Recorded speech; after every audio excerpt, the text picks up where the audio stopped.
नमस्कार।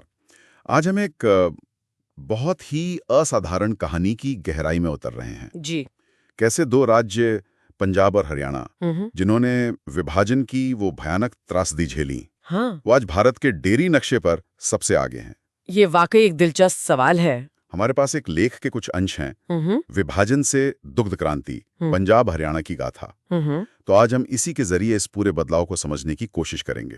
बिल्कुल। आप सोचिए 1947 में जहां मतलब सब कुछ उजड़ गया था, हम्म। आज वहीं 2025 के ये आंकड़े देखिए। हाँ। गायें एक दिन में 87.5 लीटर दूध दे रही हैं हाँ। और मुर्रा भैंस 33 लीटर। ये तो राष्ट्रीय रिकॉर्ड है। जी हाँ, ये आंकड़े चौंकाने वाले हैं। लेकिन ये समझना जरूरी है, जैसा आपने कहा, ये रातों रात नहीं हुआ। हाँ, वही तो। ये करीब करीब 75 साल की लगातार कोशिशें हैं। इसमें विज्ञान भी है, बड़ी कंपनियां भी हैं, सहकारी समितियां भी। और सबसे बढ़कर वो लोग। बिल्कुल। सबसे बढ़कर उन समुदायों का जज्बा जिन्होंने बंटवारे के बाद भी हिम्मत नहीं हारी।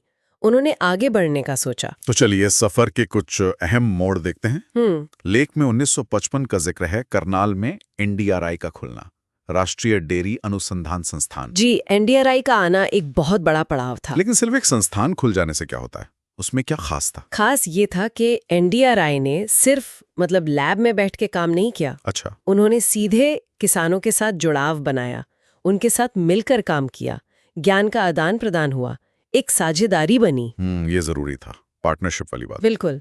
और फिर 4 साल बाद ही 1959 में मोगा में नेस्ले का प्लांट, पंजाब में। हाँ, नेस्ले का आना भी एक बड़ा टर्निंग पॉइंट था। कॉर्पोरेट सेक्टर का दखल। तो कॉर्पोरेट सेक्टर ने क्या अलग किया? उन्होंने एक प्रोफेशनल सप्लाई चेन खड़ी की, वेटरनरी डॉक्टर्स को साथ लिया। सबसे जरूरी, कोल्ड चेन, दूध को ठंडा रखना, इस पर बहुत जोर दिया। और किसानों के लिए गांव में चिलिंग यूनिट्स लगवाए और सबसे बड़ी बात, दूध की अच्छी कीमत दी, और वो भी समय पर। इससे किसानों का भरोसा बना। सही बात है, भरोसा और सही दाम। जी। तो एक तरफ एनडीआरआई का विज्ञान, दूसरी तरफ नेस्ले की तकनीक और बाजार, और फिर भैंसों की बात आती है, खासकर हरियाणा में। हाँ, बिल्कुल। 1985 में हिसार में CIRB की स्थापना हुई, केंद्रीय भैंस अनुसंधान संस्थान। अच्छा। इसने हरियाणा को बेहतरीन मुर्रा नस्ल की भैंसों का गढ़ बना दिया। आज भी हरियाणा की पहचान है मुर्रा भैंस। हाँ, वो तो है। और इसकी नींव CIRB ने रखी। तो ये तो हुए संस्थान और कॉर्पोरेट, लेकिन किसानों ने खुद भी तो कुछ किया होगा। लेख में 1999 के PDFA आंदोलन का जिक्र है, प्रोग्रेसिव डेयरी फार्मर्स एसोसिएशन। बिल्कुल सही। PDFA ने दिखाया कि किसान खुद कितने जागरूक हो गए थे। कैसे? उन्होंने डेयरी को सिर्फ दूध निकालने तक नहीं रखा, उन्होंने आंकड़ों पर ध्यान दिया।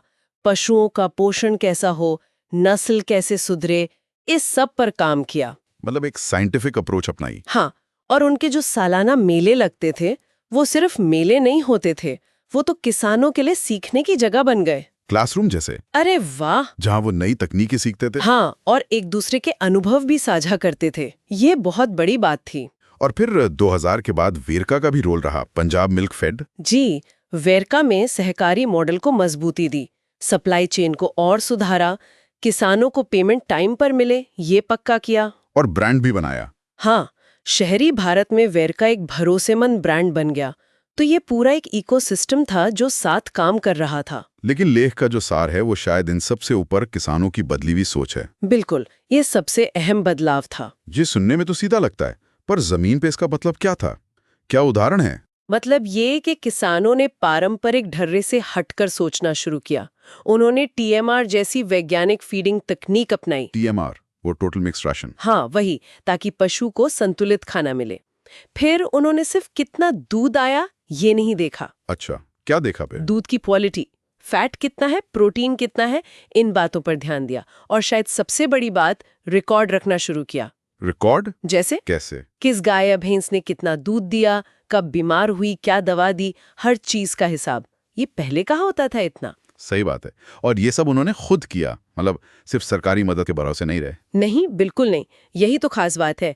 उन्होंने खुद पहल की, वैज्ञानिकों को अपने फार्म पर बुलाया, कॉर्पोरेट से सीखा कि बाजार क्या चाहता है, अपने पड़ोसियों के साथ बांटा कि क्या तरीका काम कर रहा है। टेक्नोलॉजी भी अपनाई, जैसे वो हीट डिटेक्शन सेंसर वगैरह। हाँ, दूध के रिकॉर्ड से लेकर हीट डिटेक्शन सेंसर तक टेक्नोलॉजी और जवाबदेही दोनों को अपनाया।